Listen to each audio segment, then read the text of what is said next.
Hello students, good morning. तो हम लोग कर रहे थे अल्कोहल फिनॉल ईथर्स और लास्ट लेक्चर तक हमने फिनॉल कंप्लीट कर लिया है। अब बाकी है ईथर्स।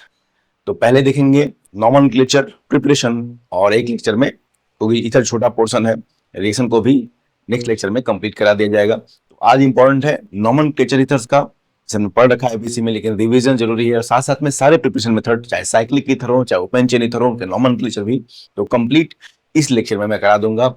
ठीक है, इंपॉर्टेंट रिएक्शंस हैं, प्रिपरेशन मेथड्स खासकर जहां मैं बहुत इंपॉर्टेंट होगा वो मैं मार्क भी कर दूंगा, क्योंकि बोर्ड में भी आता है। आप आईक्यू भी करिए और एनसीईआरटी को भी सॉल्व करिए। चलिए शुरू करते हैं nomenclature and preparation of ethers. पहले ईथर्स होते क्या है, बेसिक डिफिनेशन जान ले।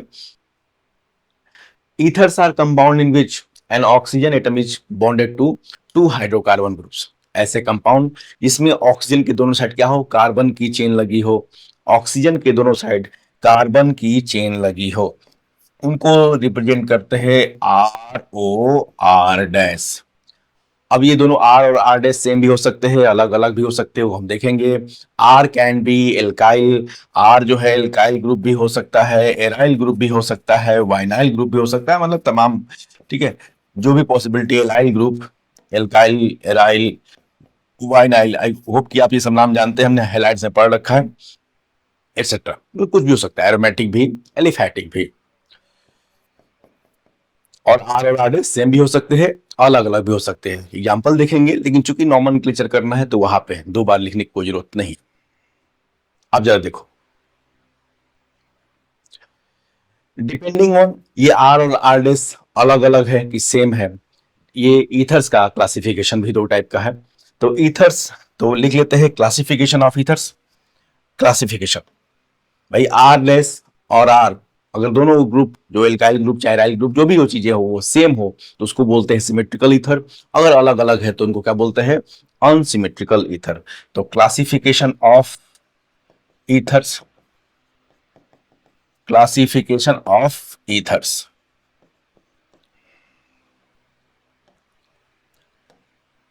देखिए, पहला है इसमें symmetrical ether. Symmetrical ether, symmetrical ether, मैंने बोला वे जो आर और आर डैश अगर सेम हो जाए तो उसको बोलते हैं सिमेट्रिकल। तो when R and R dash, भाई आर, ये जनरल इनका स्ट्रक्चर है R O R dash. Please, मैंने वो बनाया है ओपन चेन ईथर, साइक्लिक भी हम देखेंगे, पहले एक बात तो समझ ले। ठीक है, साइक्लिक भी हम देखेंगे आगे। When R and R dash are same, तो उसको बोलते हैं क्या, सिमेट्रिकल ईथर। एग्जाम्पल से समझ में आ जाएगा, एग्जाम्पल से समझ में आ जाएगा, और एग्जाम्पल में ही नॉमेनक्लेचर भी देखा जाएगा। जैसे एग्जाम्पल इसका, भाई ओ के दोनों साइड मिथाइल ग्रुप लगा दीजिए। ओ के दोनों साइड मिथाइल ग्रुप लगा दीजिए। नाम क्या है इसका, कॉमन नेम प्लीज। अच्छा, इसका नाम क्या होगा, ईथर का नाम याद करिए, एल्कोक्सी एल्केन होता है। ईथर का नाम क्या होता है, एल्कोक्सी एल्केन। एक साइड भाई मेथॉक्सी है और ये मिथेन, नाम क्या हो गया इसका, methoxy methane. Methoxy methane, please ये क्या है, IUPAC name. Common name di methyl ether. Common क्या है, di methyl ether. Common name बहुत जरूरत नहीं है इनमें जानना, क्योंकि ऐसे इनके कॉमन नेम होते हैं। ठीक है, बाकी सब में चैप्टर में तो कॉमन नेम पे मैं जोर दे रहा था, इथर में कॉमन नेम जानने की कोई जरूरत नहीं, क्योंकि आप पहचान लेंगे। कॉमन नेम भी लिखा है क्वेश्चन में, डाई मिथाइल ईथर, कोई बच्चा तुरंत पहचान लेगा। कॉमन नेम भाई वो याद करना है जो हम थोड़ा सा गलत मतलब हो जाए। ठीक है, जिसको हम पहचान ना पाए, कन्वर्जन में पूछ दे इस कॉमन नेम से। लेकिन डाई मिथाइल ईथर आप सोच सकते हैं कि हाँ ओ के दोनों साइड मिथाइल ग्रुप रहा होगा, तो इनके कॉमन नेम को थोड़ा सा मैं दिखा दे रहा हूँ, तो बहुत जरूरत में नहीं लगेगा, बहुत स्पेसिफिक नहीं है, ये बहुत याद करना है आपको। डाई मिथाइल ईथर, तो ये हो गया IPSC, this is IPSC name, methoxy methane. और ये हो गया क्या, ये हो गया नीचे वाला हो गया कॉमन नेम। देखना कॉमन नेम बहुत बकवास होते हैं इनके, आप तुरंत पहचानोगे। एक दो और एग्जाम्पल देख लेते हैं। दोनों साइड भाई एथाओ, एथाइल ग्रुप लग सकता है, C H three O, C O C H two C H three, O C H two C H three, क्या नाम होगा इसका, दोनों साइड दो दो कार्बन की चेन है, नाम क्या होगा, एथॉक्सी एथेन। आईपीसी क्या नाम होगा, तो ethoxy ethane, ethoxy ethane, ethoxy ethane. Common name चलो नहीं लिख रहा हूं, common name di ethyl ether, और क्या नाम होगा, दोनों साइड एथाइल ग्रुप है, di ethyl ether. Common name इनका बहुत आसान होता है, आप चाहो तो लिख सकते हो। और एग्जांपल देख लेते हैं। ठीक है, तो ये है सिमेट्रिकल ईथर, जहां दोनों साइड जो चेन लगी है वो सेम है, दोनों साइड क्या लगी चेन जो है वो सेम है। चलो बेंजीन रिंग का भी एग्जांपल देख लो। मैंने बोला ना कि आर ग्रुप एल्काइल भी हो सकता है, एनाइल भी हो सकता है, वाइनाइल भी हो सकता है, मतलब सब कुछ इंक्लूड है उसमें। दोनों साइड बेंजीन रिंग लगा हो, नाम क्या होगा इसका भाई, फिनाइल यहां ब्रांच में, एल्कोक्सी एल्केन नाम होता है, तो फिनॉक्सी, भाई बेंजीन को ब्रांच में क्या बोलते हैं, फिनाइल, तो फिनॉक्सी बेंजीन, इसका आईपीसी नेम क्या होगा, फिनॉक्सी बेंजीन। तो फिनॉक्सी बेंजीन क्या है इसका IUPAC name, phenoxy benzene. Common name क्या होगा, अगर कॉमन नेम पूछे तो डाईफिनाइल ईथर, दोनों साइड भाई फिनाइल ग्रुप लगे हैं, कॉमन नेम क्या होगा, diphenyl ether, diphenyl ether, this is common name diphenyl ether. और ऊपर वाला क्या है, ये है आईपीसी, नोट कर ले, नाम भी साथ में देखते चले हम लोग। ईथर का कैसे नॉमेनक्लेचर करते हैं, एल्कोक्सी एल्केन, वो अब ठीक है, ये एल्कोक्सी कौन सा होगा, एल्केन कौन सा होगा, वो ज्यादातर आपको क्लियर होगा किसमें, अनसिमेट्रिकल जब देखेंगे तब। अभी तो दोनों सारी चीजें सेम थी, methoxy methane, ethoxy ethane, phenoxy benzene and so etcetera.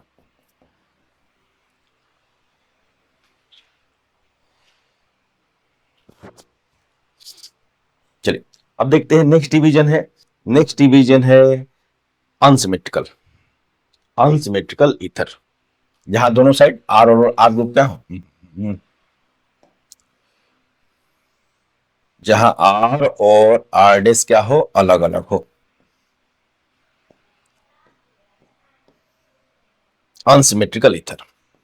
इसका जरा नॉमेनक्लेचर आप, इससे पढ़ाया है मैंने आईपीसी नॉमेनक्लेचर, प्लीज अगर केवल नॉमेनक्लेचर भी आपको ना आइडिया हो, ठीक है, यहाँ बस हम लोग क्या कर रहे हैं, नॉमेनक्लेचर का पढ़ नहीं रहे ईथर का, हम लोग रिवीजन कर रहे हैं, क्योंकि अगर बेसिक नॉमेनक्लेचर कहाँ पढ़ा है मैंने, आईपीसी नॉमेनक्लेचर की प्लेलिस्ट अलग है, आप उसमें डिटेल में देखिए, यहाँ बस रिवीजन कराया जा रहा है, क्योंकि भैया एनसीईआरटी तो पूछता है, आप हर चैप्टर में एक्सरसाइज देखते हो नॉमेनक्लेचर का, चाहे अल्कोहल फिनॉल हो, चाहे हेलाइड हो, एल्डिहाइड कीटोन हो, तो यहाँ प्लीज रिवीजन है, ठीक है।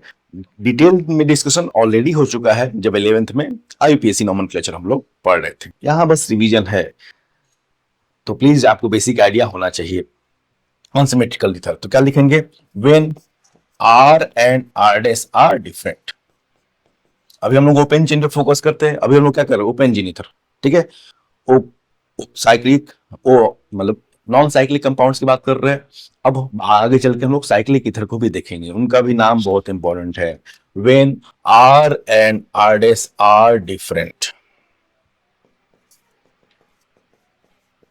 जब दोनों साइड अलग अलग ग्रुप लगे हों। जरा देखो एग्जांपल, कॉमन नेम देखना, कॉमन नेम में लिखूंगा ही नहीं, कॉमन नेम अपने आप पहचानोगे। कॉमन नेम क्या होगा, एक साइड मिथाइल लगा है, एक side propyl, methyl propyl ether, कौन नहीं पहचान लेगा, ना भी जाने कोई बच्चा, क्या कॉमन नेम याद करने की जरूरत है, जैसे ही मान लो किसी क्वेश्चन में दिया कन्वर्ट, ठीक है, कोई रिएक्टेंट दिया हो, इसको आप मिथाइल प्रोपाइल ईथर बनाइए, कम से कम पहचान लेंगे यार, एक ओ है, एक साइड मिथाइल ग्रुप लगा है, एक साइड प्रोपाइल ग्रुप लगा है, तो इनका कॉमन नेम बहुत स्पेसिफिक नहीं होता है, वो आप आसानी से पहचान सकते हैं, मिथाइल प्रोपाइल ईथर। अब मेन है आईपीएसी, इनका फिर से याद दिला दूं, अनसिमेट्रिकल के केस में क्या करेंगे, दोनों साइड देखेंगे, भाई अलग अलग ग्रुप है, डिफरेंट ग्रुप है आर और आर डेस, जो छोटा ग्रुप होगा वो ब्रांच की तरह लिखा जाएगा, जो छोटा ग्रुप होगा वो ब्रांच की तरह लिखा जाएगा, और जो बड़ा कार्बन चेन होगा, जो बड़ा कार्बन चेन, भाई जब एक कार्बन है तो एक कार्बन का क्या हो गया, ब्रांच, और जो बड़ा कार्बन चेन है वो होगा पेरेंट चेन।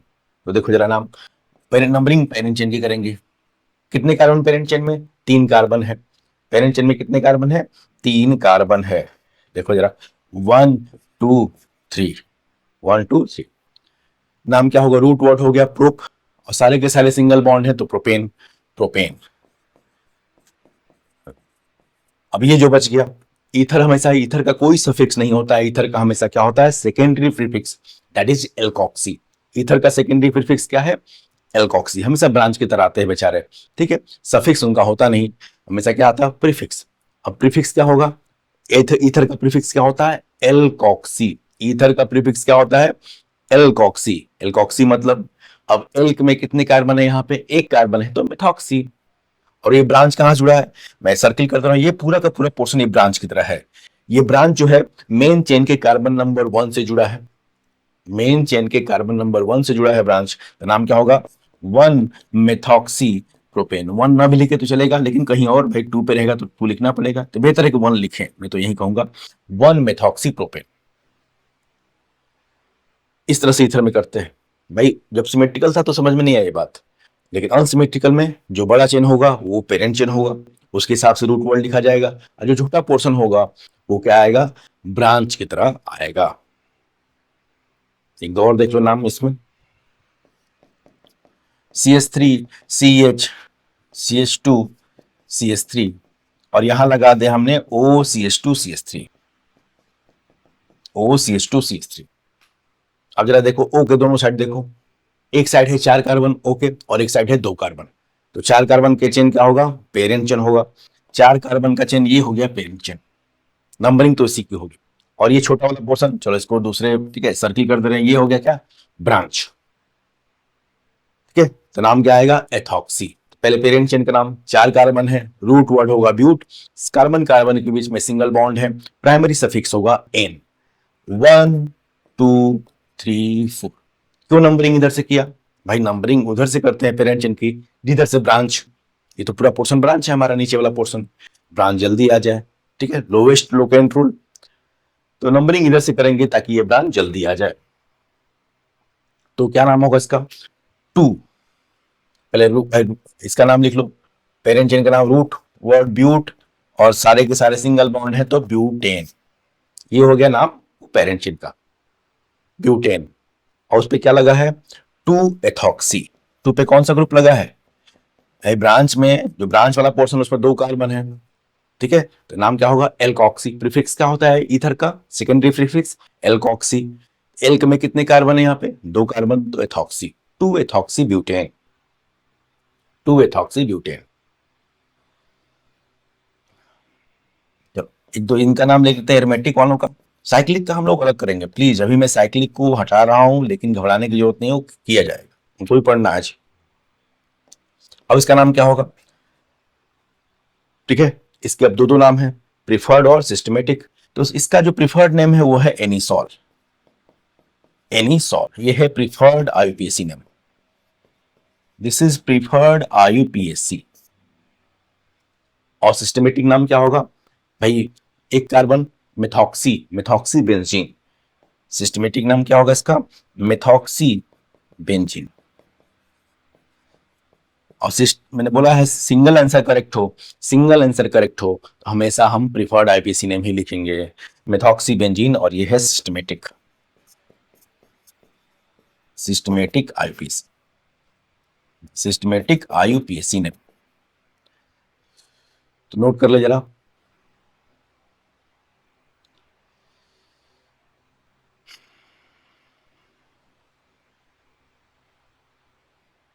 ईथर के कॉमन नेम्स आपको बहुत डिस्टर्ब नहीं करेंगे, आप आसानी से पहचान लोगे देख के। इसका नाम कॉमन नेम, कॉमन नेम में नहीं लिखा है, क्या नाम होगा, मिथाइल फिनाइल ईथर।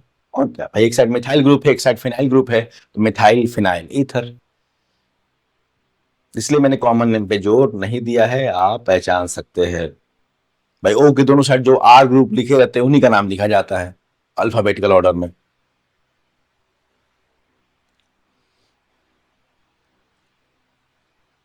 ठीक, तो ये हो गया नॉमेनक्लेचर। अब बात करेंगे इनके प्रिपरेशन मेथड की। ठीक है, अब क्या है, प्रिपरेशन मेथड ऑफ ईथर। जरा देखो, तो मोस्ट इंपॉर्टेंट जो प्रिपरेशन मेथड है उसको हम पहले लिखेंगे, most important preparation method, most Williamson ether synthesis, Williamson's ether synthesis most important है, लिखने को भी आएगा और बराबर आपको क्वेश्चन में रेफरेंस भी मिलेगा विलियमसन ईथर सिंथेसिस का। ठीक है, एनसीईआरटी में 2 मार्क्स का लिखने को भी आएगा what is Williamson ether synthesis. तो व्हेन प्राइमरी एल्काइल हैलाइड, याद रखिएगा प्राइमरी में मार्क कर दे रहा हूं इसको, प्राइमरी एल्काइल हैलाइड। क्यों? क्योंकि ये खुद SN2 रिएक्शन का एग्जांपल है। When primary alkyl halides are reacted with alkoxide ions, जैसे methoxide, ethoxide, alkoxide ions, they produce ether. Important है प्राइमरी, ठीक है, they produce ethers, primary alkyl halide की बात।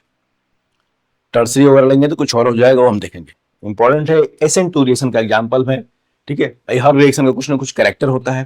तो किस कैटेगरी का रिएक्शन है? विलियमसन ईथर सिंथेसिस, ठीक है, ईथर तो बनेगा, लेकिन SN2 का एग्जांपल है। SN2 सबसे अच्छा किसमें होता है? प्राइमरी, वो भी एल्काइल, एराइल तो ले नहीं सकते हैं, ठीक है, वो हम एग्जांपल देखेंगे। तो प्राइमरी एल्काइल हैलाइड, इस बात को दिमाग में रखना है। एल्कोक्साइड आयन क्या होते हैं? तो एल्कोहल के आयन, जैसे मेथनॉल है तो मेथॉक्साइड आयन, ठीक है। एल्कोहल में से H हटा दीजिए, ठीक है, एल्कोहल एलिफैटिक चाहे एरोमेटिक, एल्कोहल में से H हटा दीजिए तो क्या बनेगा? Alkoxide ion. जरा देखते हैं, जैसे हमने कोई एल्कोहल लिया ROH, अब यहाँ पे R कौन जनरल लिखा जा रहा है, R कुछ भी हो सकता है, एल्काइल ग्रुप भी हो सकता है, एराइल ग्रुप भी हो सकता है, कोई दिक्कत नहीं। हमने इसका रिएक्शन क्या रहा है? सोडियम मेटल से। तो हमने देखा कि अल्कोहल जब सोडियम से रिएक्शन करते हैं तो इनका ये H निकल जाता है, ये हाइड्रोजन जो एसिडिक हाइड्रोजन निकल जाता है, ठीक है, H2 के फॉर्म में, और क्या बनेगा? Alkoxide ion. यही तो हो गया। प्लीज, R ग्रुप कुछ भी हो सकता है, एग्जांपल में लिख दूंगा, एल्काइल ग्रुप भी हो सकता है, एराइल ग्रुप भी हो सकता है। ये हो गया sodium alkoxide, this is sodium alkoxide, sodium alkoxide. अब जरा देखो, इसका रिएक्शन हम कराएंगे प्राइमरी हैलाइड से। याद रखना ये होना चाहिए प्राइमरी, मैं लिख दे रहा हूं यहाँ 1 डिग्री होना ही चाहिए, क्योंकि ठीक है, ये R कुछ भी हो सकता है, ये R टर्सरी भी हो सकता है, लेकिन R dash, that R dash should be primary group, otherwise कुछ और हो जाएगा, ईथर तो नहीं बनेगा, ईथर का प्रोडक्शन बहुत कम होगा। फिर प्लीज R डैश, रिस्ट्रिक्शन यहाँ R में नहीं है, अभी देखेंगे एग्जांपल, R में कोई रिस्ट्रिक्शन नहीं है, R डैश में रिस्ट्रिक्शन। जरा देखिए, तब क्या होगा यहाँ पे भाई? Nucleophilic SN2 reaction O minus यहाँ पे आएगा और Br को हटा के खुद लग जाएगा, O minus RO minus nucleophile की तरह आएगा और Br को हटा के लग जाएगा। तो SN2 का एग्जांपल है, बन जाए ROR डैश प्लस NaBr जो है अलग हो जाएगा। बन गया नहीं था? देखो, कम से कम दिमाग में रखना है कि किस कैटेगरी का रिएक्शन है। तो न्यूक्लियोफिलिक सब्स्टिट्यूशन बाई मॉलिक्यूलर का एग्जांपल है Williamson ether synthesis, Williamson ether synthesis, note कर लें। अब हम कुछ R ग्रुप ले सकते, ठीक है, एग्जांपल देख लेते हैं। ये तो इन जनरल लिखा गया है, ये रिस्ट्रिक्शन मेन बात है, रिएक्शन बड़ा सिंपल है, लेकिन रिस्ट्रिक्शन याद में रखना है कि अगर वो बदल दें तो देखना वो भी क्या हो जाएगा।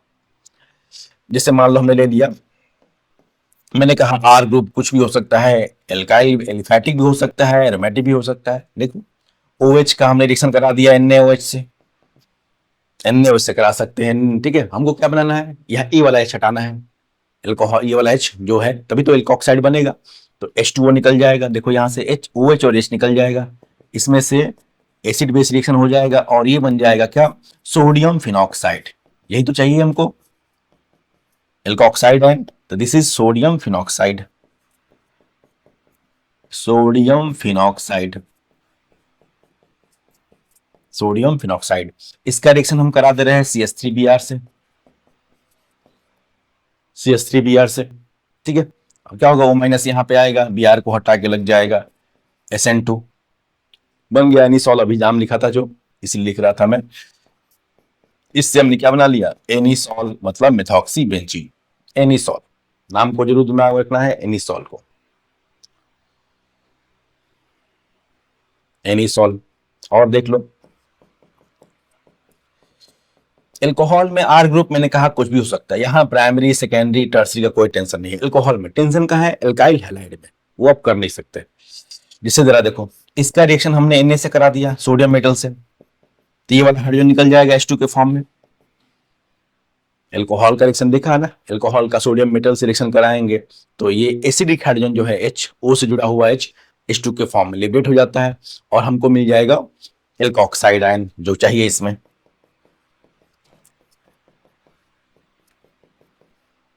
O minus Na+, O minus Na+ बन गया। अब यहां इसका रिएक्शन करा देंगे किससे, प्राइमरी हैलाइड से, CH3Br, ठीक है। O माइनस यहां पे आएगा, Br को हटा के लग जाएगा, हो गया nucleophilic substitution, CH3 CH3 O CH3।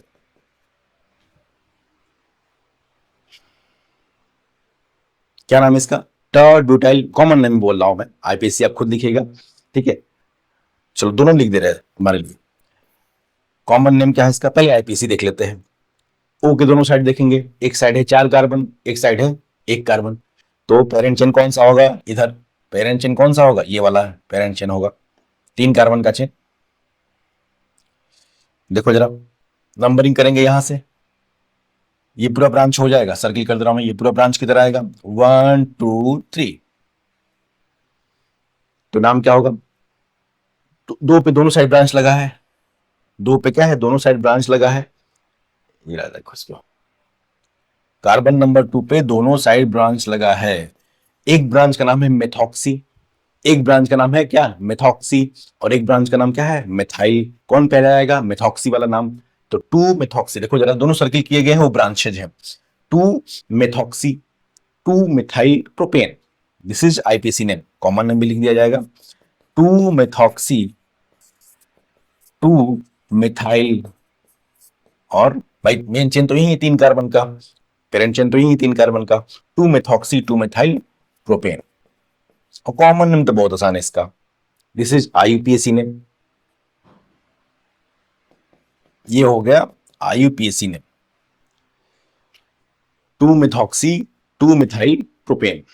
Common name क्या होगा इसका, कॉमन नेम था tert butyl methyl ether, tert butyl methyl ether, ये है कॉमन नेम।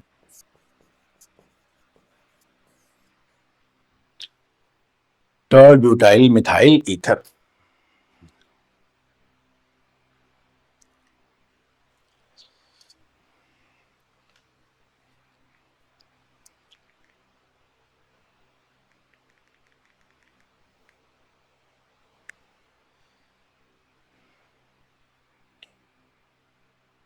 अब कुछ रिस्ट्रिक्शन है यहाँ, तो बड़ा अच्छा हमने एग्जांपल बस देखा है। अभी हमने रिस्ट्रिक्शन, मैंने कहा ना वो प्राइमरी हैलाइड होना चाहिए, प्राइमरी और क्या, एल्काइल हैलाइड होना चाहिए प्राइमरी। यहाँ तुमने देखा कि भाई प्रोडक्ट बनता जा रहा है, तो विलियमसन ईथर के कुछ रिस्ट्रिक्शन भी है, उसको देख लेते हैं। मेन तो वही पूछा जाता है कि कहाँ नहीं बना सकते आप ईथर, जरा देखो। मान लें हमने ले लिया फिनॉल, फिनॉल का रिएक्शन करा दिया Na से, H2 निकल गया, और यहां O माइनस Na+ करा दिया। अब इसका रिएक्शन हम करा रहे हैं ब्रोमोबेंजीन से, भाई एल्काइल हैलाइड लेना है, लेकिन क्या हम एरोमेटिक, मैंने कहा ना प्राइमरी, और उसके बाद का वर्ड लिखा था एल्काइल हैलाइड, एराइल नहीं ले सकते। क्यों, क्योंकि ये यहां से O-Br, ये रिएक्शन पॉसिबल नहीं है। दिस रिएक्शन हमने पढ़ा क्या, कि बेंजीन से अगर हेलोजन जुड़ा है तो आसानी से नहीं निकलता है, लो रूम टेम्परेचर पे तो रिएक्शन नहीं होता है, क्योंकि ब्रोमीन जो है, ये जो C बॉन्ड Br है, C सिंगल बॉन्ड Br, उसमें क्या है, double bond character due to conjugation, तो ये रिएक्शन तो पॉसिबल नहीं है, ये रिएक्शन नहीं हो पाएगा, not possible, at least room temperature पे पॉसिबल नहीं है। ये Br तब निकलता है जब ऑर्थो पैरा पोजिशन पे strong electron withdrawing group SNO2 CN ये सब लगे हो, तो ये रिस्ट्रिक्शन है। एराइल हैलाइड आप नहीं ले सकते इसमें, विलियमसन में कुछ ईथर नहीं बनेगा, भूल जाइए। और क्या नहीं कर सकते फिर, जरा देखो, तो एराइल हैलाइड मतलब नहीं ले सकते, सिंपल, वो हमने पढ़ा है एराइल हैलाइड, क्योंकि हमको SN2 कराना है भाई, तो जो नहीं दे सकता SN2 उसको नहीं ले सकते आप, ठीक है। यहीं पे वाइनाइल हैलाइड, ये देखो, क्या वाइनाइल हैलाइड ले सकते हैं, ये है वाइनाइल हैलाइड। वाइनाइल हैलाइड में कुछ इसमें भी वही दिक्कत है, यहां भी आप सोचेंगे कि O- आएगा, ठीक है, ये O- यहाँ पे आएगा, Br को हटा देगा, ये पॉसिबल नहीं है, क्योंकि देखो फिर से फिर से सी बॉन्ड बी आर में, C single bond B R में डबल बॉन्ड करेक्टर है एकदम। ये तो वाइनाइल की, ठीक है, vinyl is analogous to aryl in terms of reaction. क्यों? जो कार्बन हेलोजन बॉन्ड है उसमें डबल बॉन्ड करेक्टर है, बी आर का लोन पेयर है कि नहीं, बी आर का लोन पेयर और पाई बॉन्ड में है कॉन्जुगेशन। तो सी बॉन्ड बी आर में जब इसका कॉन्जुगेशन बनाएंगे, कैनोनिकल फॉर्म बनाएंगे, तो कार्बन हेलोजन बॉन्ड में आ जाएगा डबल बॉन्ड करेक्टर, तो ये भी रिएक्शन पॉसिबल नहीं। तो एराइल वेनाइल तो ले नहीं सकते।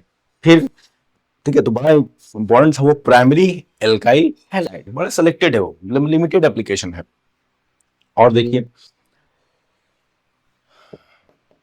जैसे हमने ले लिया अब एग्जाम्पल एक, सोडियम से रिएक्शन करा दिया, चलिए H2 निकल दिया। यहाँ कुछ भी ले सकते हैं, एल्कोहल में मैंने बोला कोई रिस्ट्रिक्शन नहीं है, एल्कोहल के आर ग्रुप में कोई रिस्ट्रिक्शन नहीं है, दिक्कत है वो आगे हैलाइड वाले में।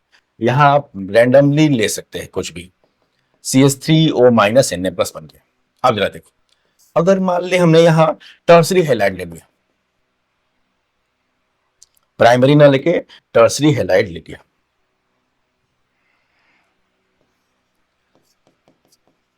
यहां ले लिया क्या, टर्सरी हैलाइड।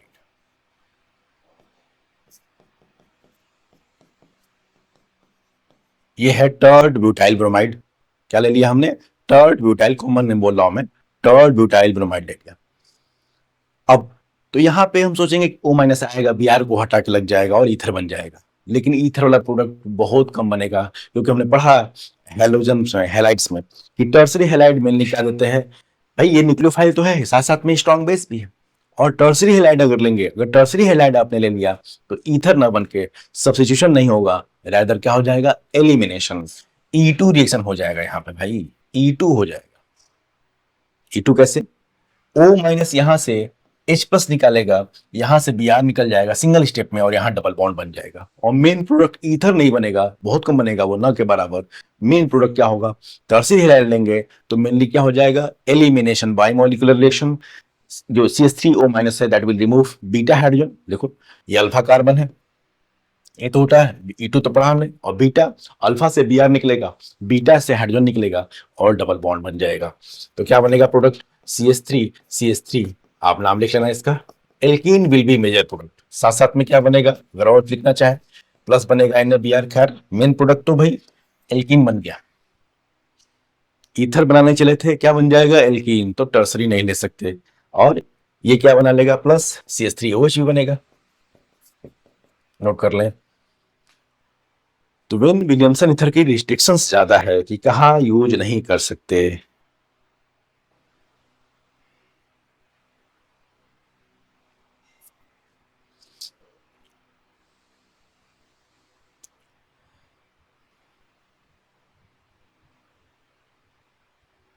कहाँ यूज नहीं कर सकते वो दिमाग में रखना है।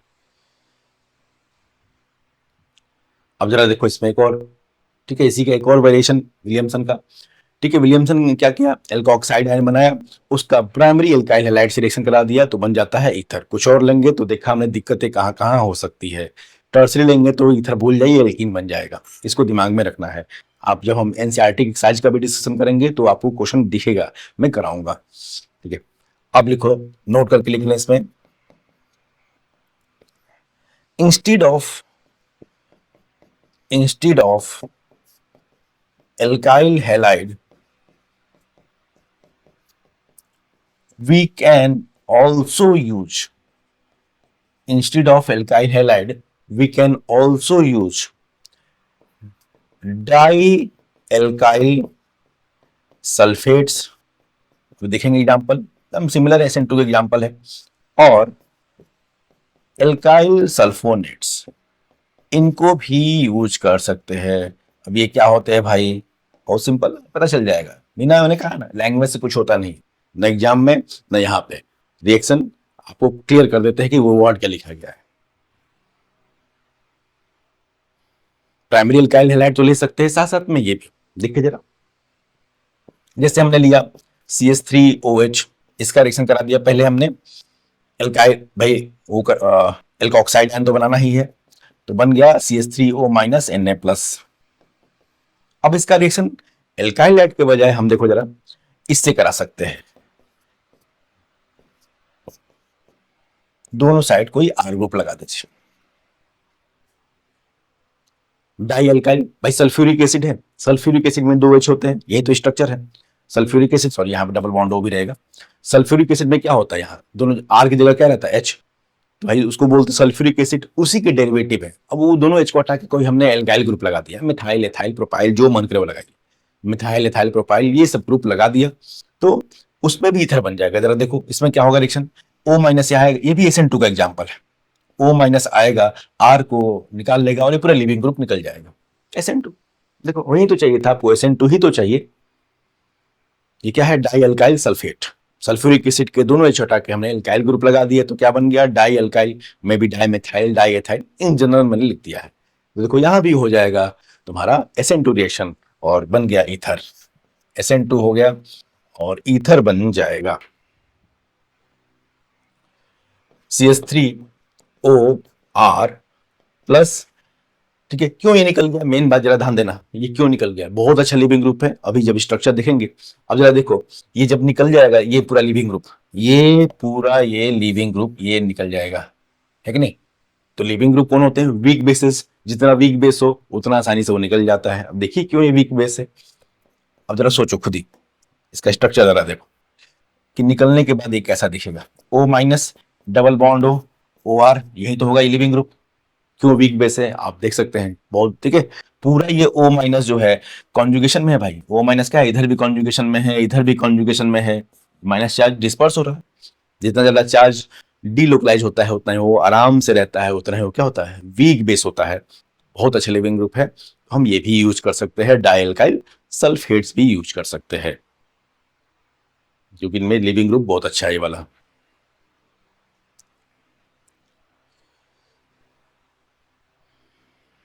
ठीक है, ये था विलियमसन ईथर सिंथेसिस, मुझे लगता है मोस्ट इंपॉर्टेंट है ये, इसलिए मैंने पहले यूज किया है, लेकिन कुछ और भी रिएक्शन है उनको भी देख लेते हैं।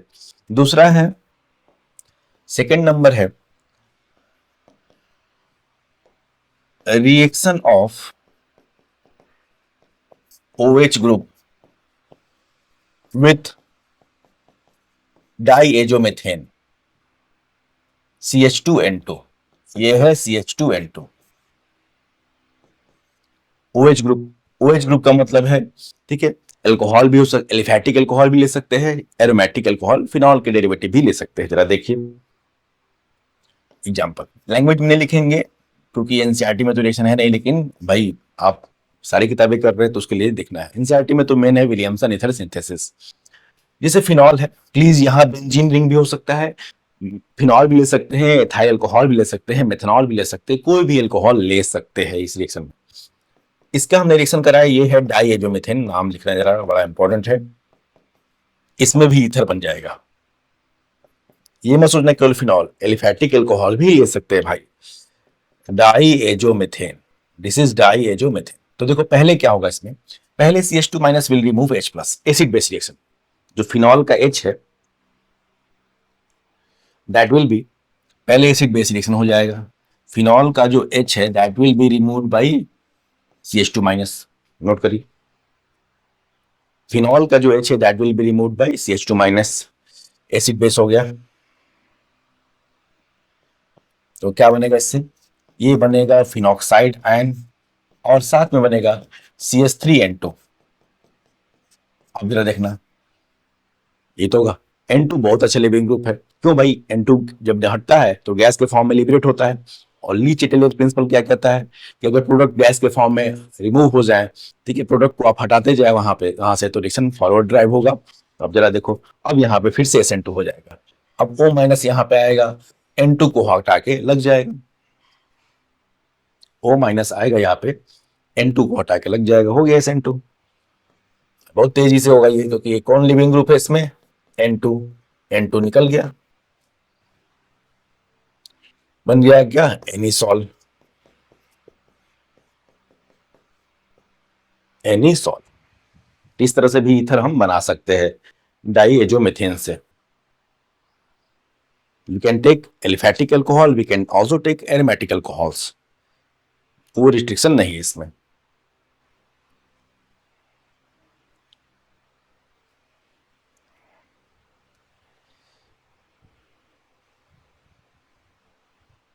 चलिए नेक्स्ट रिएक्शन लिखते हैं, नेक्स्ट है एल्कोक्सी मर्क्यूरेशन। हमने ऑक्सी मर्क्यूरेशन तो पढ़ा था एल्किन में, उसी का एक एक्सटेंशन है, ठीक है। ऑक्सी मर्क्यूरेशन डीमर्क्यूरेशन एल्कीन से एल्कोहल बनाता है, अभी जल्दी ही एल्कोहल में उसका रिवीजन भी किया है, उसी का थोड़ा सा एक्सटेंशन है एल्कोक्सी मर्क्यूरेशन, बिल्कुल थोड़ा सा मॉडिफिकेशन। एल्कोक्सी, अगर आप वो रिएक्शन जानते हैं तो इसको आसानी से समझ जाएंगे। Alkoxy mercuration demercuration, alkoxy mercuration demercuration. तो जब एल्कीन का रिएक्शन कराते हैं, जब एल्कीन का रिएक्शन कराते हैं, mercuric acetate, mercuric acetate in presence of alcohol, alkene का रिएक्शन किससे कराते हैं? Mercuric acetate in presence of alcohol. यही जब ऑक्सी मर्क्यूरेशन था, एल्कोहल की जगह वाटर लेते थे, अब बस वो थोड़ा सा अंतर है, बस वहां वाटर था ऑक्सी मर्क्यूरेशन में, इसमें क्या है? एल्कोहल। और रिएक्शन का प्रोडक्ट भी लिखना बहुत आसान है, followed by reduction with NaBH4 in alkaline medium. When alkenes are reacted with mercuric acetate in presence of alcohol, followed by reduction with NaBH4OH-, they produce ether। अब जरा देखो रिएक्शन का प्रोडक्ट, इसमें क्या करना है आपको? पाई बॉन्ड हटा के, एल्कोहल में क्या है? एल्कोहल में दो पोर्शन है, OR पोर्शन है और इस पोर्शन है, दो पोर्शन है एल्कोहल में। तो इन दोनों पोर्शन का हमको क्या करना है? मॉर्कोनिक ऑफ एडिशन, ठीक है। इन दोनों पोर्शन का मॉर्कोनिक ऑफ एडिशन। तो मॉर्कोनिक ऑफ के हिसाब से क्या होगा? H कहां जुड़ता है? किनारे वाले कार्बन पे। H वहां जुड़ेगा जहां पहले से ज्यादा हाइड्रोजन है, अकॉर्डिंग टू मॉर्कोनिक ऑफ। तो H जुड़ेगा किनारे वाले कार्बन पे और OR जुड़ेगा बीच वाले कार्बन पे, बन गया ईथर। मतलब मेन बात नोट करके लिखें भाई। अरे यार H2O लोगे तो H और OH जुड़ता है मॉर्कोनिक ऑफ के हिसाब से, ROH लेंगे तो H और OR जुड़ेगा मॉर्कोनिक ऑफ के हिसाब से, कुछ टेंशन नहीं, कोई कार्बोकेटायन बनता नहीं, रिएरेंजमेंट होता नहीं, तो कुछ टेंशन है नहीं, डायरेक्ट मॉर्कोनिक ऑफ रूल लगाएंगे। दिस रिएक्शन इन्वॉल्व्स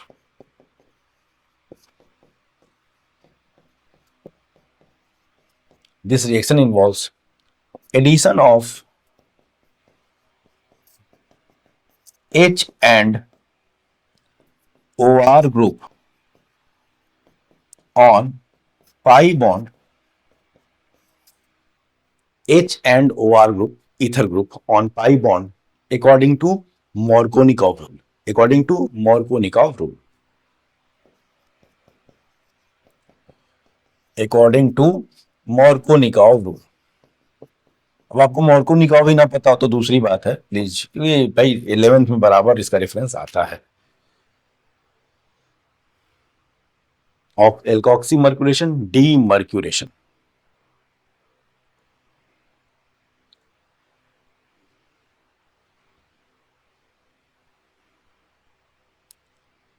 चल ये हो गया थर्ड नंबर, नोट कर लें इसको। लेकिन मोस्ट इंपॉर्टेंट मेथड जिस पे ज्यादा जोर दिया गया था इसी वजह से, वो था विलियमसन ईथर सिंथेसिस, बराबर आपको उसका रेफरेंस मिलेगा।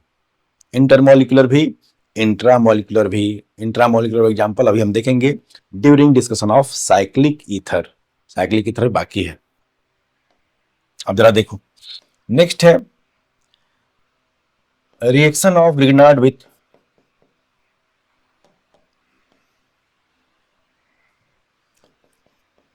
कौन सा नंबर है? Fourth. Reaction of Grignard with alpha halo ether, alpha halo ether, halo मतलब हेलोजन ClBr।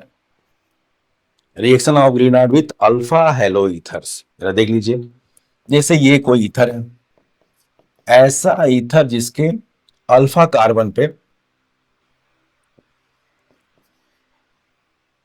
हेलोजन ग्रुप लगा हो, इसका रिएक्शन हमने किससे करा दिया? CH3MgBr से, CH3MgBr से, ठीक है। तो क्या करना है इसमें? ये Cl और MgBr को निकाल देना है, Cl और MgBr को हटा देना है, जो बचा उसको जोड़ देना है। ये है अल्फा हेलो ईथर का एग्जांपल। भाई अल्फा कार्बन, O के बगल वाला कार्बन क्या हो गया? अल्फा, उस पर कोई हेलोजन ClBr जो लगा, I लगा हो, कुछ भी लगा हो, तो अल्फा हेलो ईथर्स का जब रिएक्शन ग्रिग्नार्ड से कराते हैं तो क्या बनते हैं? ईथर। बस मैंने मार्क कर दिया, क्या निकलेगा उसका MgBr, इसका Cl। तो बन जाएगा क्या, मेथॉक्सी एथेन, है कि नहीं, यही तो है मेथॉक्सी, ये छोटा ग्रुप मेथॉक्सी, और वो हो गया ethane plus MgClBr, methoxy ethane.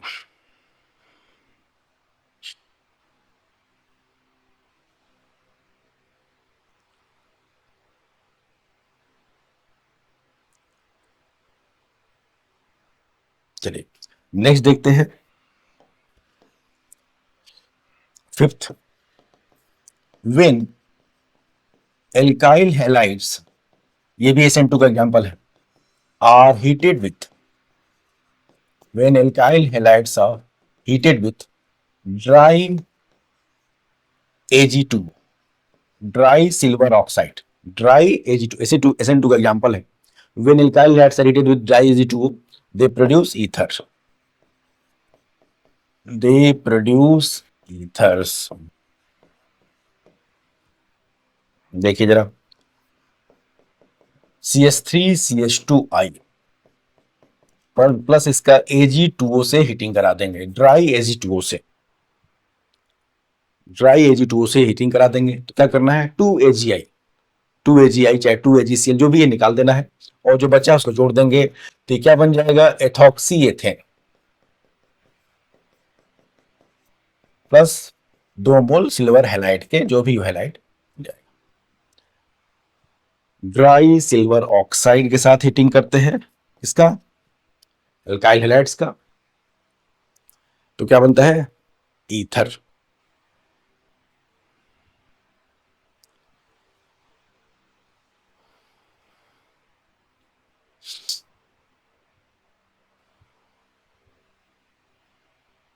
चलिए नेक्स्ट है प्रिपरेशन में,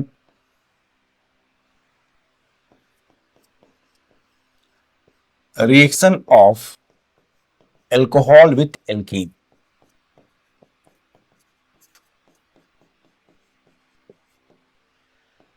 reaction of alcohol with alkene,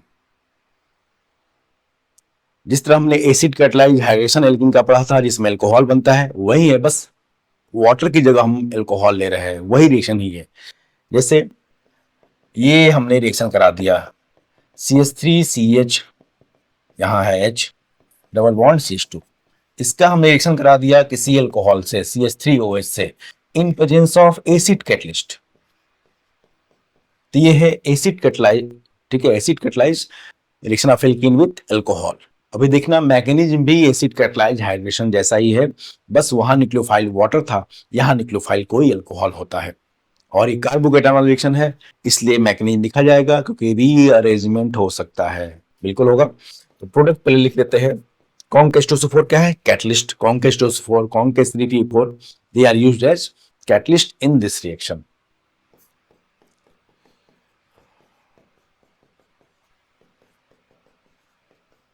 तो पहले प्रोडक्ट आप जरा देखिए कैसे बना, क्योंकि इसका मैकेनिज्म इंपॉर्टेंट है, डायरेक्ट नहीं लिख सकते शॉर्टकट, मार्कोनी का रूल गड़बड़ हो सकता है, क्योंकि इसमें रीअरेंजमेंट हो सकता है, कार्बोकेटाइन फॉर्मेशन वाला रिएक्शन है, तो यहां पे मैकेनिज्म लिखना पड़ेगा।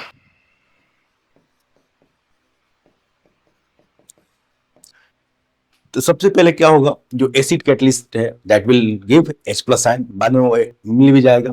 एसिड कैटलिस्ट से क्या मिलेगा, एसिड कैटलिस्ट ले सकते हैं कॉन्सेंट्रेट H2SO4, कॉन्सेंट्रेट H3PO4, अब उनसे मिलेगा H+, तो पहले H+ का होगा एडिशन, H+ का एल्कीन पे क्या होगा एडिशन, यही रीडिटरमाइनिंग स्टेप है। समझो पाई बॉन्ड को किनारे ब्रेक कर दिया, CH2 पे क्या आएगा माइनस चार्ज, CH2 पे क्या आएगा माइनस चार्ज, उसी से H+ जोड़ देंगे, उसी से H+ जोड़ देंगे।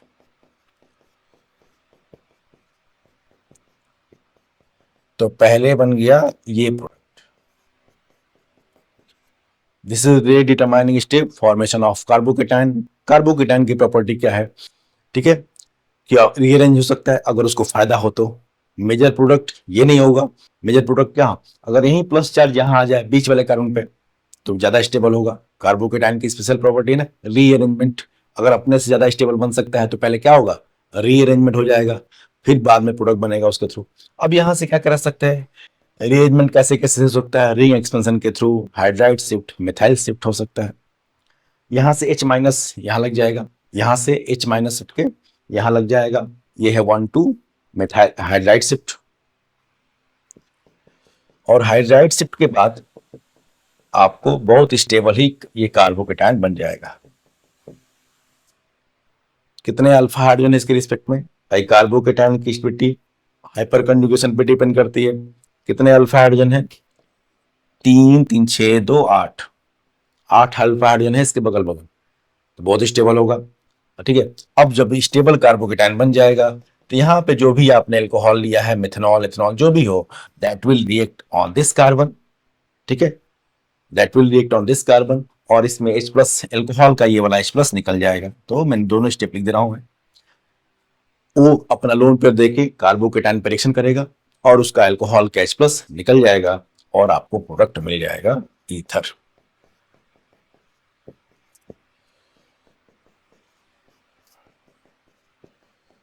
ये है एसिड कैटलाइज्ड, ठीक है, एल्कोहलिसिस बोलते हैं, जैसे वो हाइड्रोलिसिस था तो ये एल्कोहलिसिस है ऑफ एल्केन। अगर आप acid catalysed hydration of alkene को याद करें तो जरूर उससे मिलता जुलता लगेगा। जब तक एनालॉजी आप नहीं सोचेंगे तो आपको हर रिएक्शन नया नया लगेगा, इसलिए मैंने रेफरेंस बता दिया, this reaction is similar to acid catalysed hydration of alkene. बस उसमें वाटर था और इसमें हमने लिया अल्कोहल, वाटर लिया तो अल्कोहल बनता है, खुद अल्कोहल लिया तो ईथर बन जाएगा।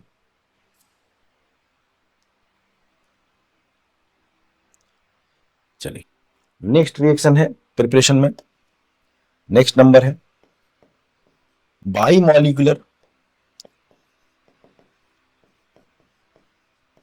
बाईमॉलिक्यूलर dehydration of alcohol,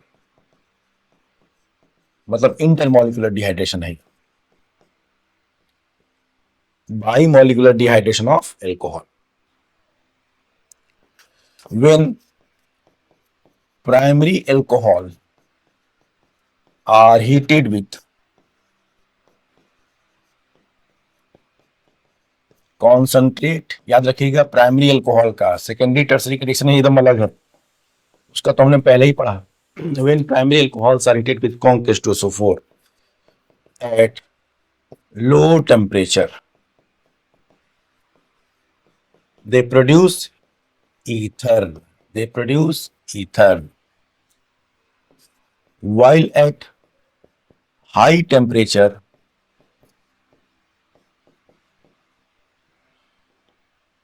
they produce alkene। दोनों अलग अलग है, थोड़ा टेम्परेचर डिपेंडेंट रिएक्शन है, तो टेम्परेचर को हम लिखेंगे जरूर। इंपॉर्टेंट है क्या, प्राइमरी अल्कोहल। सेकेंडरी टर्सरी लेंगे, अगर सेकेंडरी टर्सरी अगर अल्कोहल इसमें ले लिया तो इवन एट लो टेम्परेचर वो एल्कीन ही बना लेते हैं, जो हमने अल्कोहल में पढ़ लिया है। जो हमने अल्कोहल में जो रिएक्शन देख लिया है उसकी बात नहीं करेंगे। तो यहाँ इंपॉर्टेंट है क्या, प्राइमरी अल्कोहल। चलो देखिए, ये है CH3CH2OH और इसके दो मॉलिक्यूल, वही है बाईमॉलिक्यूलर डिहाइड्रेशन। बाईमॉलिक्यूलर डिहाइड्रेशन का मतलब आपने दो मॉलिक्यूल लिया, उसमें से वाटर हटाया है, ठीक है, तो इसमें से वाटर निकल जाएगा, एक जगह से OH एक जगह से H निकाल दो, एक जगह से OH एक जगह से H निकाल दो। इंपॉर्टेंट है कॉन्क H2SO4, और यहां जा रहा टेम्परेचर लिख लेना, टेम्परेचर इसका है 140 डिग्री सेल्सियस, क्योंकि उससे ऊपर टेम्परेचर पे वो एल्कीन बना लेगा, तो टेम्परेचर डिपेंडेंट थोड़ा सा है रिएक्शन ये। तो H2O निकल गया और ये बन जाएगा एथॉक्सी एथेन। क्या बन जाएगा, एथॉक्सी एथेन।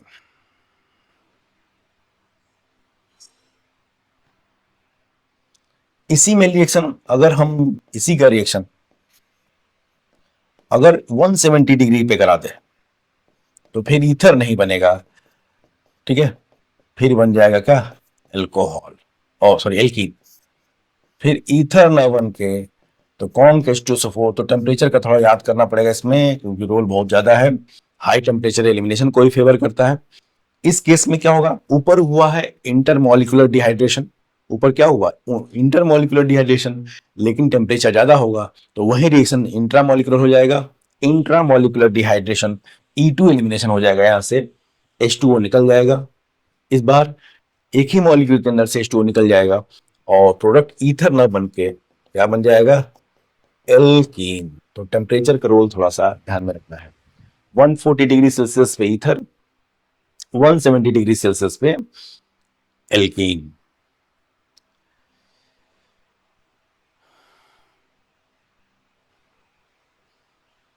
इसी रिएक्शन में जरा देखो, अगर हमने दो अलग अलग एल्कोहल ले लिया, मान लो एक मेथनॉल ले लिया, एक एथेनॉल ले लिया, इसका कॉन्क H2SO4 से, ये रिएक्शन जान लो, ये रिएक्शन दिख रहा है यहां से क्लियर ही कि ये रिएक्शन सिमेट्रिकल ईथर्स के प्रिपरेशन में बहुत लिमिटेड है ये। एक तो टेम्परेचर होना चाहिए, प्राइमरी अल्कोहल होना चाहिए, साथ साथ में अगर ईथर सिमेट्रिकल बनाना है, एथॉक्सी एथेन मेथॉक्सी मीथेन, तब उचित है। अगर अनसिमेट्रिकल बनाने जाएंगे तो फिर आपको नंबर ऑफ डिफरेंट प्रोडक्ट्स मिल जाएंगे। देखिए जरा, जैसे हमको बनाना है, कोई कह दे कि आप इस रिएक्शन में मेथॉक्सी एथेन बनाइए, इस रिएक्शन के थ्रू बाइमोलिकुलर डिहाइड्रेशन के थ्रू मेथॉक्सी एथेन बनाइए, तो दिक्कत होगी देखना। चलिए, इस केस में हमने ये लिया, दो इथेनॉल भी लिया और मेथनॉल को मिला के हमने डिहाइड्रेशन कराया, एक जगह से OH एक जगह से H कहीं से निकाल दो, तो ये H2 निकला, तो बन जाएगा मेथॉक्सी मेथेन। ठीक है, ये प्रोडक्ट बनेगा, बिल्कुल बनेगा, जो हम चाहते थे मेथॉक्सी एथेन वो बनेगा, लेकिन आप रोक तो नहीं पाएंगे किसका। ठीक है, अब क्या होगा, ये तो भाई क्रॉस प्रोडक्ट हो गया दो अलग अलग अल्कोहल में, इनके भी तो बहुत सारे मॉलिक्यूल हैं, हो सकता है ऐसा भी कि इथेनॉल के दो मॉलिक्यूल में से एक की जगह से H एक जगह से OH निकल जाए, तो ये प्रोडक्ट तो बनेगा ही, साथ साथ में इनका सेल्फ वाला प्रोडक्ट भी बनेगा। इथेनॉल का दो मॉलिक्यूल का रिएक्शन, आपने भी क्या किया है, क्रॉस प्रोडक्ट बनाया है, एक इथेनॉल का मॉलिक्यूल और एक मिथेनॉल के मॉलिक्यूल का रिएक्शन कराया है। ठीक है, बिल्कुल हो सकता है नहीं, बिल्कुल होगा कि कंट्रोल में नहीं, आपके में मिलाने के बाद आपके रिएक्शन कंट्रोल में नहीं रहेगा, तो आप डिटेक्ट नहीं करोगे मिथेनॉल भाई तुम मिथेनॉल से रिएक्शन करो, नहीं, तुमको अपने से रिएक्शन नहीं करना, अपने मॉलिक्यूल से आप डिटेक्ट नहीं कर सकते, बिल्कुल होगा, ये तो बनेगा बिल्कुल। आप जो क्रॉस प्रोडक्ट चाहते थे, जो अनसिमेट्रिकल ईथर चाहते थे, वो तो बनेगा, साथ साथ में इथेनॉल के दो मॉलिक्यूल का रिएक्शन, मिथेनॉल का दो मॉलिक्यूल का आपस में रिएक्शन भी होगा, और उस केस में आपको केवल एक प्रोडक्ट नहीं, आपको मिक्सचर ऑफ प्रोडक्ट भी बनेगा। तो मेथॉक्सी एथेन तो बना ही बना, साथ साथ में एथॉक्सी एथेन और plus plus plus plus methoxy methane भी बनेगा। इसका मतलब ये रिएक्शन अनसिमेट्रिकल ईथर के प्रिपरेशन के लिए उचित तो नहीं है। हाँ, जानना तो चाहिए, लेकिन फिर भी सिंथेटिकली बहुत इंपॉर्टेंट नहीं है रिएक्शन ये, लिमिटेशन ज्यादा है। प्राइमरी अल्कोहल चाहिए, सिमेट्रिकल ईथर रहेगा वो तो सही रहेगा, साथ साथ में टेम्परेचर भी एक खास रेंज में चाहिए, नहीं तो फिर एल्कीन बनने के चांसेस ज्यादा है। सेकेंडरी टर्सरी अल्कोहल ले नहीं सकते, वो लो टेम्परेचर पे भी ईथर एल्कीन ही बना लेते हैं, ईथर उनसे बनता नहीं। कौन सा रिएक्शन उनका, E1 एलिमिनेशन, जो हमने अल्कोहल में पढ़ा था, तो बड़ा लिमिटेड है ये।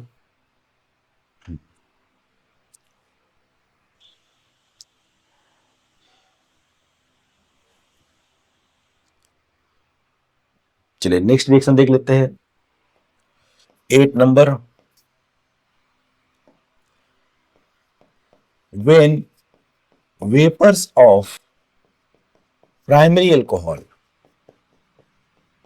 are passed over alumina Al2O3 or thorium oxide. When vapors of primary alcohol are passed over alumina or thorium oxide, they produce ether.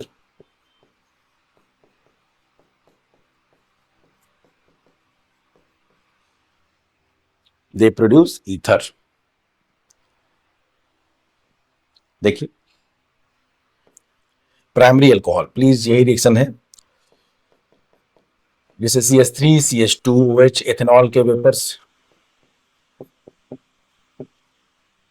को एल्यूमिना Al2O3 चाहे थोरियम ऑक्साइड के ऊपर हीटिंग करा देंगे, हाई टेम्परेचर पे, तो फिर से बाई मॉलिक्यूलर डिहाइड्रेशन हो जाएगा। एथेनॉल के 2 मॉलिक्यूल में से लास्ट रिएक्शन जैसा ही है, एथेनॉल के 2 मॉलिक्यूल में से H2O निकल जाएगा और ईथर बन जाएगा।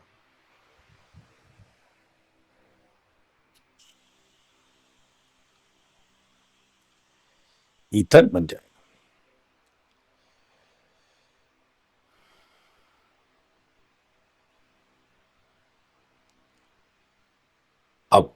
अब तक हमने देखा क्या, ओपन चेन ईथर का नॉमेनक्लेचर प्रिपरेशन का। अब हम बात कर लेते हैं साइक्लिक ईथर्स की। नेक्स्ट है साइक्लिक ईथर्स।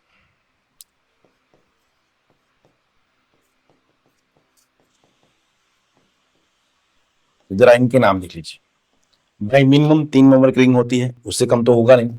जरा इनके नाम देखिएगा भाई। सबसे पहला मेंबर तो ये 3 मेंबर वाला साइक्लिक ईथर्स में भाई, ओ के दोनों साइड कार्बन चेन है, लेकिन वो भी चेन आपस में क्या कनेक्ट होगी।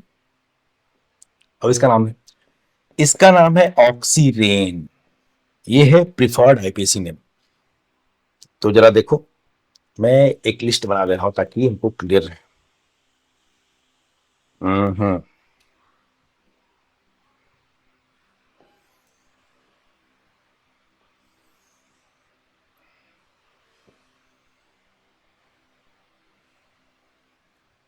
यहां हम लिखेंगे ईथर, यहां उसका preferred IPC name, preferred IPC, और यहां लिख देते हैं सिस्टमेटिक। सिस्टमेटिक ज्यादा आसान है, लेकिन याद क्या करना पड़ेगा, मैं बता दे रहा हूं। मैं प्रिफर्ड नेम को याद करना पड़ेगा, क्योंकि अगर सिंगल आंसर है तो कौन सा आंसर कर हमेशा सही होता है, प्रिफर्ड आईपीसी नेम, और वही भूलेगा भी।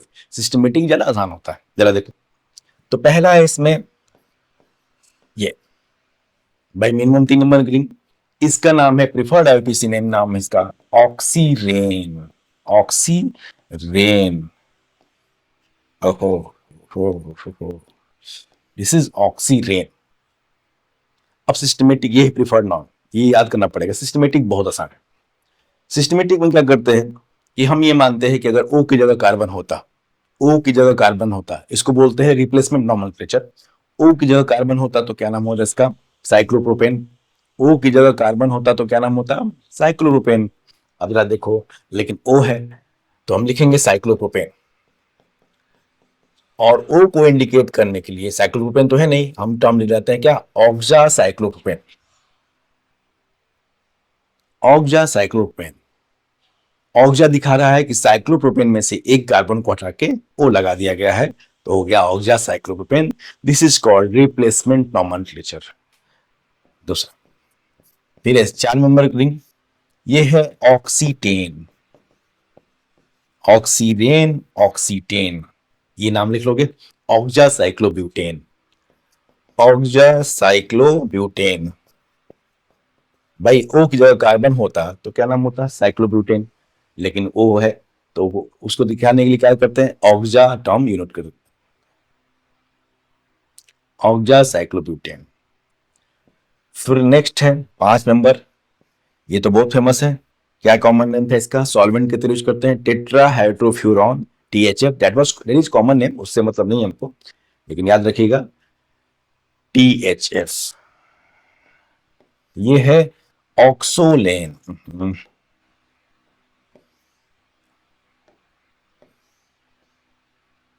दिस इज ऑक्सोलेन, मतलब oxacyclopentane, oxacyclopentane.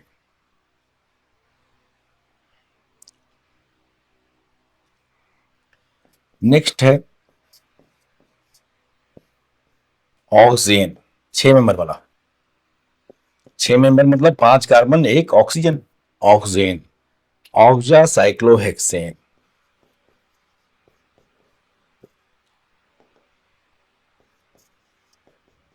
ऑक्जा cyclohexane. और एक और नाम लिख लेते हैं 7 मेंबर वाले को, ऑक्सीपेन बोलते हैं। चलिए नेक्स्ट लिखते हैं,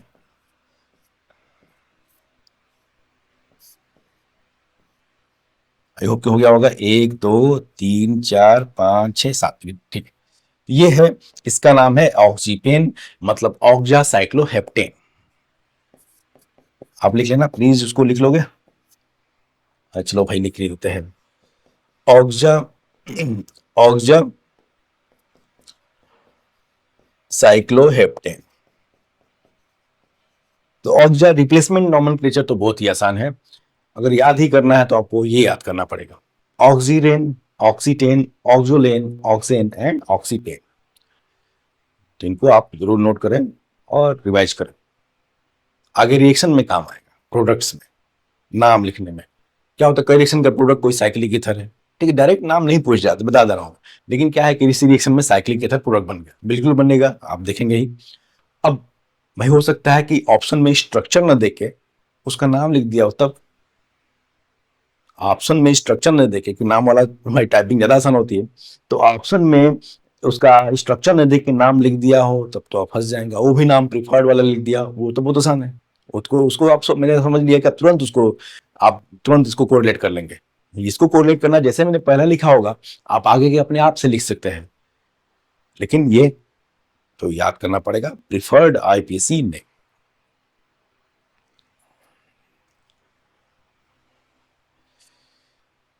अब इनका प्रिपरेशन बहुत सिलेक्टेड मेथड है, लेकिन देख लेते हैं प्रिपरेशन मेथड इनके। पहले है जो हमने पहले पढ़ा था, रिएक्शन ऑफ एल्कीन। पहला मेथड है reaction of alkene with परऑक्सी acids, परऑक्सी acid. तो एल्कीन का रिएक्शन किसी परऑक्सी एसिड से कराते हैं। परऑक्सी एसिड मतलब जिसका एग्जांपल था MCPBA, ठीक है, एल्कीन ने पढ़ रखा है, मेटाक्लोरोपरऑक्सी बेंजोइक एसिड। एल्डिहाइड कीटोन में फिर से पढ़ेंगे ही, MCPBA के नाम। तो कोई परऑक्सीसेट मतलब ऐसा कार्बोक्सिलिक एसिड जिसमें परऑक्साइड लिंकेज हो, उनको बोलते क्या, परऑक्सी एसिड। बहुत सारे अर्थ बहुत कुछ हो सकता है, ऐसा कार्बोक्सिलिक एसिड जिसमें क्या हो, परऑक्साइड लिंकेज हो, इसमें बन जाएगा साइक्लिक ईथर, खासकर 3 मेंबर वाले जो है। क्या करना है, डबल बॉन्ड को ब्रेक करके, जहां डबल बॉन्ड है उसको ब्रेक करके ये लिंकेज बना देना है। जो 3 मेंबर साइक्लिक ईथर होते हैं उनको एपॉक्साइड भी बोलते हैं। कॉमन नेम क्या है उनका, एपॉक्साइड्स। जो ऑक्सीजन लिखा था उसका नाम क्या है, एपॉक्साइड्स, कॉमन नेम। एपॉक्साइड का प्रिपरेशन मेथड हो गया। इसके बारे में एक खास चीज जान लीजिए, मान लो ये कंपाउंड है और इसका रिएक्शन लिख दिया है MCPBA से। MCPBAC का एग्जांपल है, याद करिए, मेटाक्लोरोपरऑक्सीबेंजोइक एसिड, जो कि एक परऑक्सी एसिड है, और लिखा है 1 इक्विवेलेंट। प्लीज, अगर 2 इक्विवेलेंट होता, ये एक्सेस होता, तो दोनों जगह हमारा ये साइक्लिक ईथर बन जाता, दोनों पाई बॉन्ड पे साइक्लिक ईथर बन जाता, बिल्कुल बन जाता। लेकिन अगर लिखा है लिमिटेड है ये, तो कहां पे साइक्लिक ईथर बनाएंगे, किस पोजीशन पे, उस डबल बॉन्ड पे साइक्लिक ईथर बनाएंगे जहां ज्यादा सब्स्टिट्यूटेड हो, मतलब जो एल्कीन ज्यादा स्टेबल हो, स्टेबल वाली पोजीशन, अरे नंबर ऑफ हाइपर कॉन्जुगेशन, जो एल्कीन जहां डबल बॉन्ड ज्यादा स्टेबल हो वहां पे MCPBA परऑक्साइड का लिंकेज बनाएगा, याद रखिएगा। इस केस में परऑक्साइड लिंकेज कहां बनेगा, ध्यान देना है, मोर सब्स्टिट्यूटेड पोजीशन पे, यहां पे। प्रोवाइडेड कि 1 इक्विवेलेंट, अगर मान लो दो मोल रहते हैं उसके, तो कोई दिक्कत नहीं, तो दोनों जगह लग जाता है। MCPB अगर एक्सेस रहता है तो दोनों जगह लग जाता है, लेकिन भाई अगर ऐसा सवाल है तो बिल्कुल ऑब्वियस है कि वो 1 इक्विवेलेंट के हिसाब से ही पूछेंगे।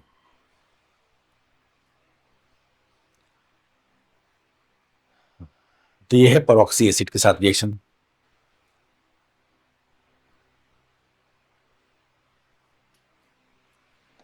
दूसरा है इसका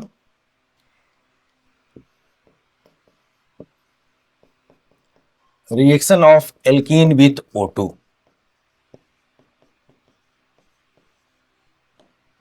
जब एल्कीन का रिएक्शन ऑक्सीजन से कराते हैं in presence of silver powder, in presence of silver catalyst, तो भी बनता है एपॉक्साइड से। एपॉक्साइड मतलब 3 मेंबर्ड साइक्लिक ईथर। इसमें भी यहाँ दोनों के बीच में ये epoxide linkage 3 membered cyclic ether बन जाएंगे। हमारा फोकस 3 मेंबर वालों पर क्या है, क्योंकि इन्हीं की यही सबसे रिएक्टिव होते हैं, इन्हीं की रिएक्शन हम आगे पढ़ेंगे। साइक्लिक ईथर में सबसे रिएक्टिव कौन है? 3 मेंबर वाला, ड्यू टू एंगल स्ट्रेंथ। क्या वो देखें, एल्कीन विथ O2 इससे बन जाएगा। और इसमें लास्ट है, अभी हमने पढ़ा था विलियमसन ईथर सिंथेसिस, लेकिन हमने एग्जांपल किए थे इंटरमॉलिक्यूलर। अगर वही रिएक्शन इंट्रामॉलिक्यूलर हो जाए तो क्या बनेगा? फिर साइक्लिक ईथर बन जाएंगे।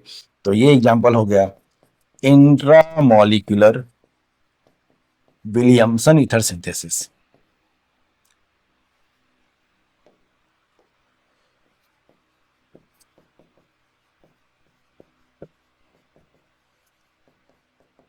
इंट्रामॉलिक्यूलर, जरा एग्जांपल देख लो इंट्रामॉलिक्यूलर का।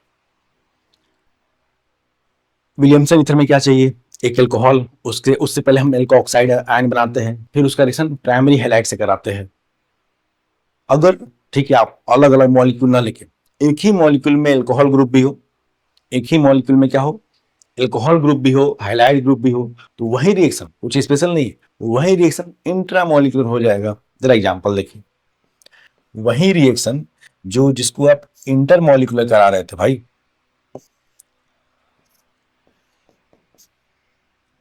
मान लो ये है कंपाउंड को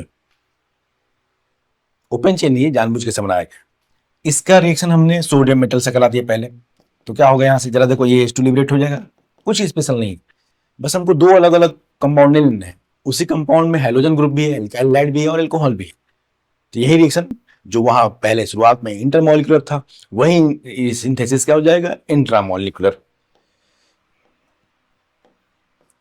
H2 निकल गया, पहले क्या बन गया? Alkoxide ion, O minus Na plus, और ये ऐसे, जरा देखना,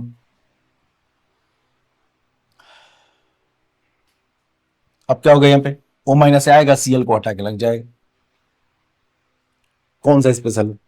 तो इस बार बस उसमें ओपन चिन्ह, दो अलग अलग कंपाउंड ले रहे थे तो ओपन चिन्ह ईथर बन रहा था। अगर वो दोनों फंक्शनल ग्रुप Cl और OH एक साथ है तो इंट्रामॉलिक्यूलर साइक्लिक ईथर बन जाएगा। कितना कितना हो जाएगा रिंग? 1 2 3 4 5 और 6, तो 6 नंबर का रिंग आप देखिए जरा, तो बन जाएगा ऑक्सीजन। भाई NaCl अलग हो गया।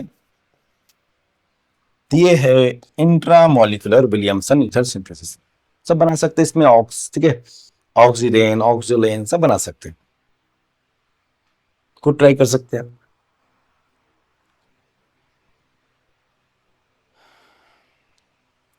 ये था ईथर का complete cyclic ether, open chain ether preparation method सारा मैंने करा दिया है। बस उनके रिएक्शन बाकी है, जिनको नेक्स्ट लेक्चर में लोग कंप्लीट, एक ही लेक्चर में, बहुत बड़ा चैप्टर नहीं है, सारे इंपॉर्टेंट रिएक्शन, रिंग ओपनिंग, ठीक है, चाहे सिलेक्शन चाहे जो भी है, सब कुछ सिंगल लेक्चर में मैं करा दूंगा ईथर का।